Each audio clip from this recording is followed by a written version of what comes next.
آصف زرداری اور ہمارے وزیر اعظم محترم جناب یوسف رضا گیلانی صاحب کو تمام باقی صوبوں کے وزراء اعلیٰ کے ساتھ دوں گا، اس لیے کہ انہوں نے اس میں بہت یعنی فلیکسبلٹی دکھائی۔ مگر میں جو بات کرنا چاہتا ہوں کہ اسلم ریحانی صاحب کا یہ مطالبہ تھا کہ اگر ہمارے 100% ہمارے جو وسائل نہیں بڑھائیں گے اس NFC ایوارڈ میں تو میں اس کے اوپر سائن نہیں کروں گا۔ تو بلوچستان پاکستان کا ایک بہت ایک خوبصورت علاقہ حصہ ہے، اور ان کا بہت حد تک ان کا مطالبہ جائز بھی تھا۔ ظاہر ہے کہ تھوڑی پاپولیشن کے لیے جہاں فاصلے زیادہ ہوں تو وہ جو وسائل کا جو خرچہ ہے وہ ان علاقوں کے مقابلے میں بہت زیادہ ہوتا ہے جہاں پر گنجان آبادیاں ہوتی ہیں اور فاصلے کم ہوتے ہیں۔ تو ان کا مطالبہ پورا کرنے کے لیے الحمدللہ پنجاب نے لیڈ لی۔ یہ بات میں انتہائی عاجزی اور انکساری سے کر رہا ہوں کہ یہ ایک ہمارا فرض تھا جو اپنے بلوچ بھائیوں اور بہنوں کے لیے ہم نے ادا کیا، اور آج تک چونکہ وہی NFC ایوارڈ چلا آ رہا، آج تک وہ وسائل جو ہیں اسی حساب سے بلوچستان کو مل رہے ہیں۔ اور میں اگر یہ کہوں کہ 11 ارب روپے سالانہ پنجاب نے اپنے حصے سے کاٹ کر بلوچستان کو دیا تھا، تو مجھے اس کے اوپر بخدا میں آپ کو بلا خوف تردید کہہ سکتا ہوں کہ مجھے اس کے اوپر بے حد خوشی ہے۔ اور آج اس ایوارڈ کو ہوئے تقریباً 16 سال گزر گئے، 250 ارب روپے پنجاب نے اپنے حصے سے دیے۔ مگر جب بھائیوں کی بات آتی ہے، خاندان کی بات آتی ہے، تو وہاں پر حصہ وصہ نہیں ہوتا، وہاں پر مشاورت کے ساتھ اور بھائی چارے کے ساتھ وہ ملتے ہیں، بیٹھ کے فیصلے کرتے ہیں۔ تو یہ میں سمجھتا ہوں کہ محبت میں، اس ماحول میں، اور باہمی اتفاق وفاق کو مضبوط کرنا ہے، اور صوبوں کے درمیان جو تفاوت یا فاصلے ان کو ختم کرنا ہے۔ اسی طریقے سے اب NFC ایوارڈ کی دوبارہ اب کانسٹیٹیوشن ہوئی ہے، اس کی کمیٹیز میٹنگ کر رہی ہیں۔ آج جو انشاءاللہ ہم جو افتتاح کرنے جا رہے ہیں، سنگ بنیاد رکھنے جا رہے ہیں، یہ کراچی چمن روڈ کا 4 لین جس کو آپ خونی روڈ کہتے ہیں، یہ 300 ارب روپے کا یہ منصوبہ ہے، اور 100% یہ منصوبہ وفاق اس کو لیکن وفاق نہیں پاکستان کے 24 کروڑ عوام، اور وہ کس طرح وہ جو اپنا ہر 2 ہفتے بعد جو تیل کی قیمتیں عالمی منڈیوں میں جو اوپر نیچے جاتی ہیں، اس کے حساب سے وہ اوگرا جو ہے اعلان کرتا ہے، اگر قیمتیں اوپر جا رہی ہیں تو اوپر بڑھا دیتے ہیں، قیمتیں کم جا رہی ہوں، آج کل الحمدللہ قیمتیں کم ہو رہی ہیں تو وہ پورے چاروں صوبوں کے عوام کو اس کا فائدہ پہنچتا ہے، چاہے وہ گھریلو صارفین ہیں جو بھی ہیں۔ ایک دن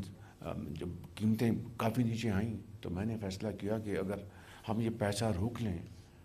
جو کہ چاروں صوبوں کا حق ہے، اور صرف بلوچستان کی اس مسئلے کو حل کرنے کے لیے استعمال کر لیں، تو اس سے بڑی کوئی اور قومی خدمت نہیں ہوگی۔ آفرین ہے کہ پشاور سے لے کے کراچی تک کسی نے آواز نہیں اٹھائی جب میں نے یہ فیصلہ کیا،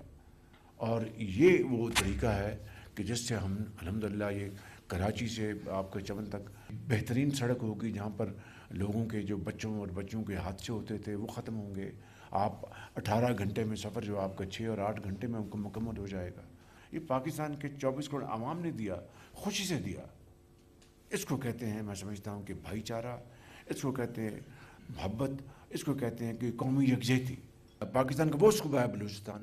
جہاں پر 5 دانش اسکول جو بنائے جا رہے ہیں، یعنی ایک ہی وقت میں یہ دانش کدہ جب بنیں گے تو وہاں پر جو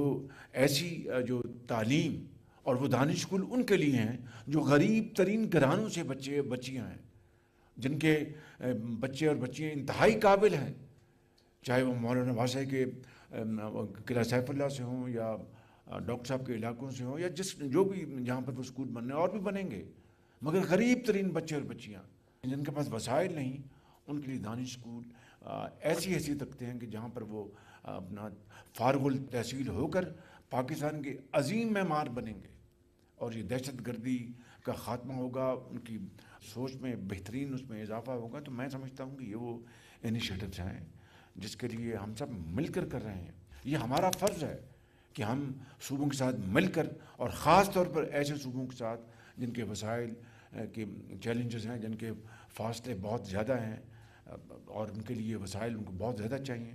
تو میں سمجھتا ہوں کہ یہ وہ ایک بھائی چارہ، باہمی رفاقت اور مشاورت کا ایک وہ سفر ہے جس کو ہم سب نے مل کر طے کرنا ہے. اگلی بات میں آپ کو یہ بتانا چاہتا ہوں کہ اس میں کوئی دو رائے نہیں کہ میرے بڑے بھائی اور میرے قائد میاں محمد نواز شریف صاحب نے جتنی دلچسپی بلوچستان کی ترقی اور خوشحالی کے لیے انہوں نے لی، میں بلا خوف تردید کہہ سکتا ہوں کہ شاید ہی کسی اور لیڈر نے اتنی لی ہو. چاہے آپ کا گوادر پورٹ آپ لے لیں، اور میں بے شمار سڑکوں کا جال بچھایا یہاں پہ.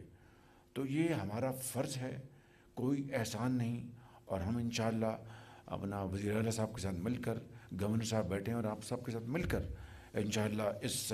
ترقی اور خوشحالی کے سفر کو آگے لے کے جائیں گے.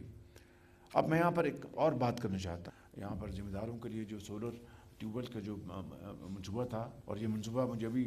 وزیر اعلیٰ صاحب بتا رہے تھے مکمل ہو گیا، اور مجھے بڑی خوشی ہے کہ بہت اچھے طریقے سے، اور جو اس میں خرابیاں تھیں سب ختم ہو گئیں.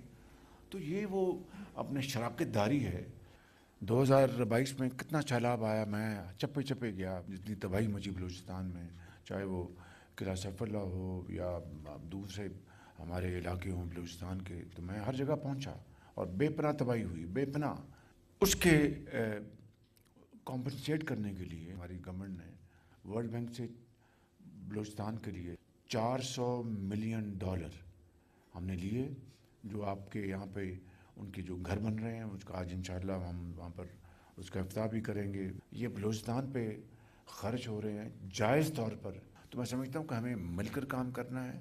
جہاں پر چیلنجز ہیں سر جوڑ کر بات کرنی ہے، اس کا حل ڈھونڈنا ہے. میں ان الفاظ کے ساتھ آپ سب کا بے حد شکر گزار ہوں. آپ سے مل کر بہت خوشی ہوئی.